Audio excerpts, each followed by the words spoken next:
I'm going to make sure that this video is only about 7 minutes long, and I'm going to try to explain my point. Last night I put out a video about a specific run concept that the Patriots ran in Super Bowl 53 called a wham concept.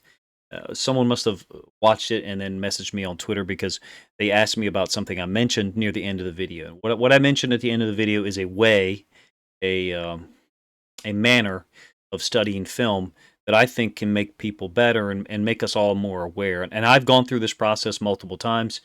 You're welcome to attempt this. This individual and I ended up messaging back and forth multiple times on Twitter about the manner of studying film. So what I mentioned, first of all, in that film study about the Patriots using a wham play in Super Bowl 53 against the Rams was watching Super Bowl games 10 minutes at a time.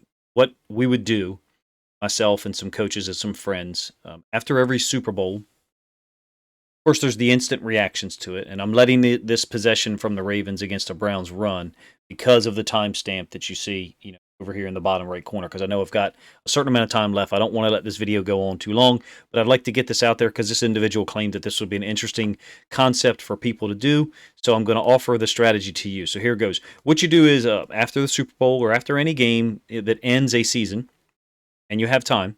So you have time now. Go watch like two possessions.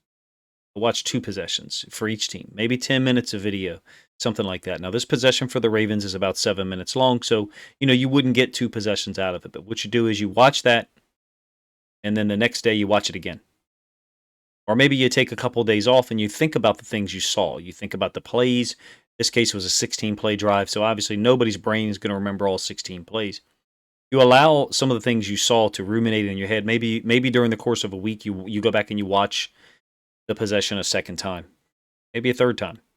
And for us, what we would do is we would meet on Monday nights for about 2 hours, and we would discuss the two possessions that we watched. And I'd say two possessions for both teams in the Super Bowl, and we discussed the adjustments that each team made based upon the previous possessions. And it took us a pretty long time. I'd say it took us about 6 weeks or so before we finally stopped. I think we got like mid-third quarter. And you may say, like, Coach, this sounds obsessive. What we were doing was we were trying to keep up with the greatest football minds in the game. Now, at the time that I was coaching, most of the occasions, the Patriots were in the Super Bowl. So, most of the times we were all in awe of the adjustments they were able to make. And when we watch the Super Bowl or any game, generally we're all trying to think about the play that just happened and then trying to think about what we might do next and then scrutinizing it, in film studies like I do or on Twitter or other social media or just texting with friends.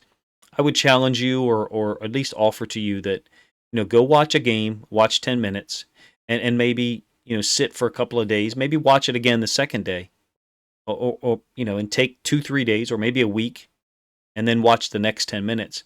And that's that's the long game. You're going to take a long time to watch one game. You're not going to get immediate feedback in your brain, and you're not going to be able to make as many Twitter posts and stuff like that. But it will really allow you to get in depth of why certain plays were called in a progression, or why certain plays or concepts were not called anymore because they weren't working. A team was taking them away.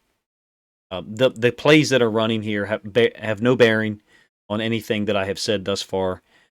Hopefully I've explained this well. Watch 10 minutes of a game. If you're interested in this kind of thing, I'm not lecturing, I'm offering. That was the original intent of this video, so if it sounds like a lecture, I apologize. Watch 10 minutes of a game, or maybe 15 or whatever, and take a couple of days to let it sit. Maybe watch it again, and then move on to the second 10-minute segment.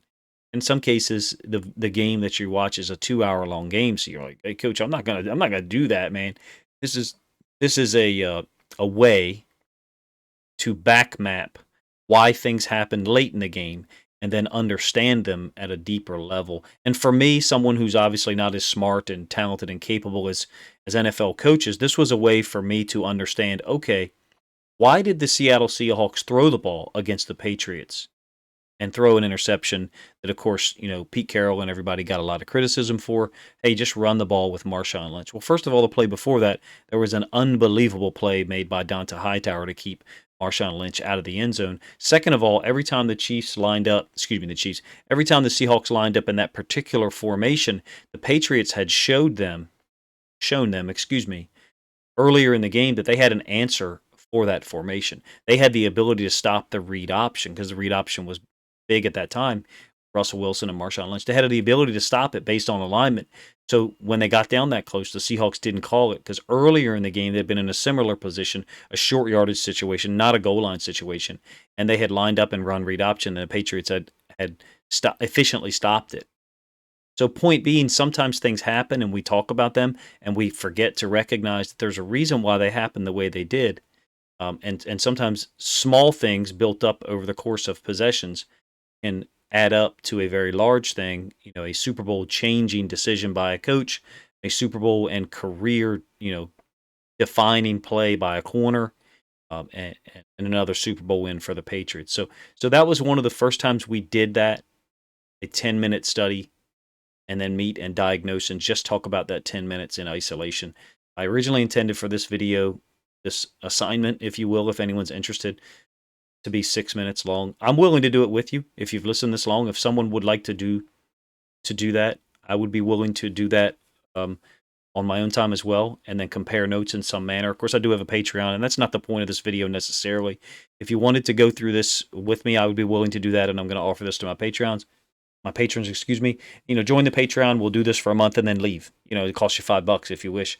But the point is to try to deepen people's understanding and ability to recognize patterns and why things happen in the third and fourth quarter, because things have already occurred early on to kind of take options away from the offense or show the defense that they were limited to certain coverages because of how dangerous the offense was. You guys, let me know what you think of this idea, this thought. If anyone's interested in doing it, post something up in the comment section or feel free to message me on Twitter.